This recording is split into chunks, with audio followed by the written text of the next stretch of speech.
जीवन का सबसे बड़ा पुण्य। एक गांव में एक बहुत गरीब सेठ रहता था, जो कि किसी जमाने में बहुत बड़ा धनवान था। जब सेठ धनी था, उस समय सेठ ने बहुत पुण्य किए। गौशाला बनवाई, गरीबों को खाना खिलाया, अनाथ आश्रम बनवाए और भी बहुत से पुण्य किए थे। लेकिन जैसे जैसे समय गुजरा, सेठ निर्धन हो गया।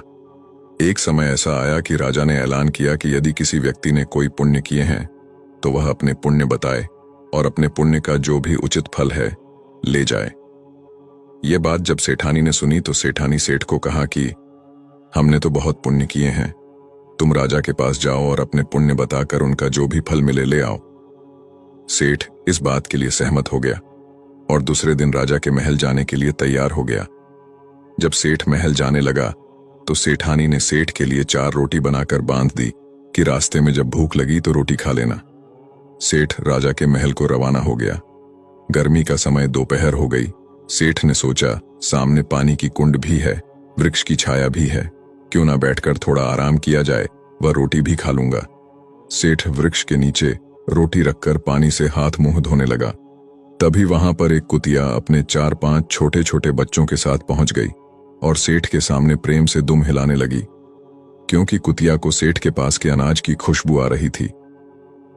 कुतिया को देखकर सेठ को दया आई।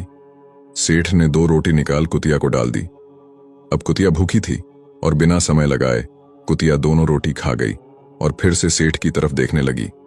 सेठ ने सोचा कि कुतिया के 4-5 बच्चे इसका दूध भी पीते हैं, 2 रोटी से इसकी भूख नहीं मिट सकती। और फिर सेठ ने बची हुई दोनों रोटी भी कुतिया को डालकर पानी पीकर सेठ अपने रास्ते चल दिया। सेठ राजा के दरबार में हाजिर हो गया और अपने किए गए पुण्य के कामों की गिनती करने लगा और सेठ ने अपने द्वारा किए गए सभी पुण्य कर्म विस्तार पूर्वक राजा को बता दिए और अपने द्वारा किए गए पुण्य का फल देने बात कही।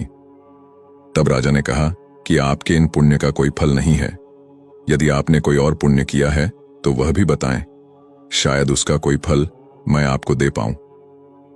सेठ कुछ नहीं बोला और यह कहकर वापस चल दिया कि यदि मेरे इतने पुण्य का कोई फल नहीं है तो और पुण्य गिनती करना बेकार है, अब मुझे यहां से चलना चाहिए।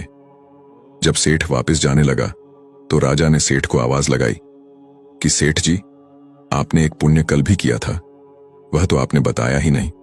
सेठ ने सोचा कि कल तो मैंने कोई पुण्य किया ही नहीं राजा, किस पुण्य की बात कर रहा है, क्योंकि सेठ भूल चुका था कि कल उसने कोई पुण्य किया था। सेठ ने कहा कि राजा जी, कल मैंने कोई पुण्य नहीं किया। तो राजा ने सेठ को कहा कि कल तुमने एक कुतिया को 4 रोटी खिलाई और तुम उस पुण्य कर्म को भूल गए। कल किए गए तेरे पुण्य के बदले तुम जो भी मांगना चाहते हो मांग लो, वह तुझे मिल जाएगा।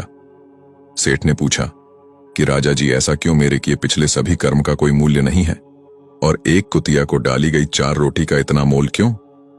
राजा ने कहा, हे सेठ, जो पुण्य करके तुमने याद रखे और गिनकर लोगों को बता दिए वह सब बेकार है, क्योंकि तेरे अंदर में बोल रही है कि यह मैंने किया। तेरा सब कर्म व्यर्थ है जो तू करता है और लोगों को सुना रहा है। जो सेवा कल तुमने रास्ते में कुतिया को 4 रोटी पुण्य करके की, वह तेरी सबसे बड़ी सेवा है। उसके बदले तुम मेरा सारा राज्य भी ले लो, वह भी बहुत कम है। देने के लिए दान, लेने के लिए ज्ञान और त्यागने के लिए अभिमान सर्वश्रेष्ठ है। जय जय श्री राधे।